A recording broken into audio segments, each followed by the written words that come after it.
Well, hello, and welcome to Teaching the Scriptures from Moody Bible Distance Learning. This is your fearless leader, Professor Jefferson, and I am excited to welcome you to week two.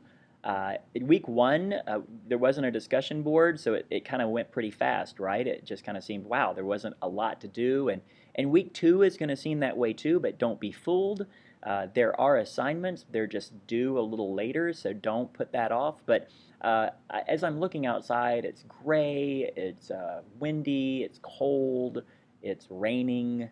Yeah, it's just one of those days, you know. And so I'm inside. I'm inside the church and over by a fireplace, and it's not on. I wish it was, and so it's just kind of one of those days.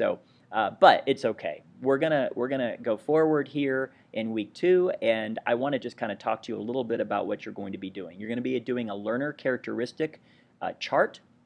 You're going to do that as a group, and look at the chart. Make sure that you look at the chart, and I don't want like 18 paragraphs on each thing, but it does need to have some research behind it. Make sure you read the instructions.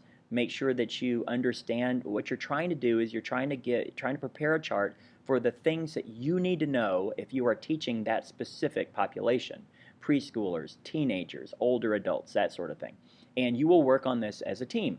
Now, here's the thing. I've been doing this long enough, and I've been in school long enough to know that doing things as a team can be a challenge.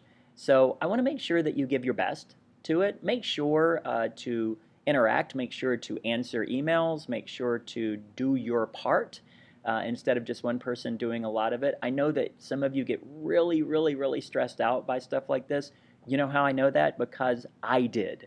And now that I'm older, I laugh about it, but I get it. I get it. So if you're that type of person, just relax. It'll get done, I promise. Okay?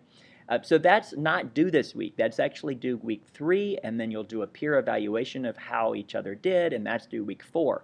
So not much to really worry about there, although I would get started on it because it's going to take a lot of research. And then this week, you're just going to do the selected audience worksheet for me, just telling me what your audience is going to be, who your audience is going to be, and then the discussion board is you're going to take an assignment that you've had at Moody, and you're going to just kind of put it through the sieve of Bloom's taxonomy.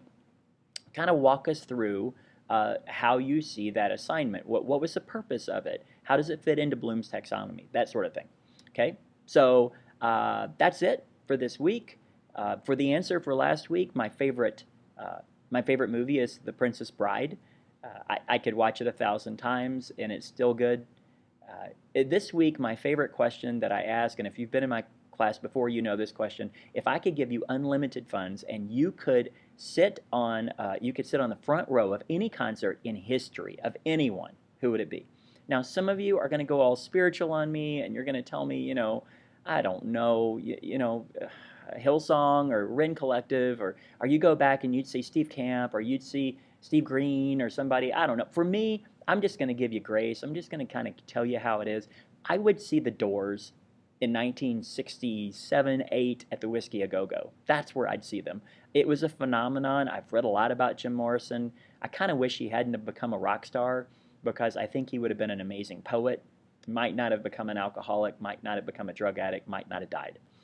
So that's just, I'm going to give you freedom to tell me, it doesn't have to be a Christian artist.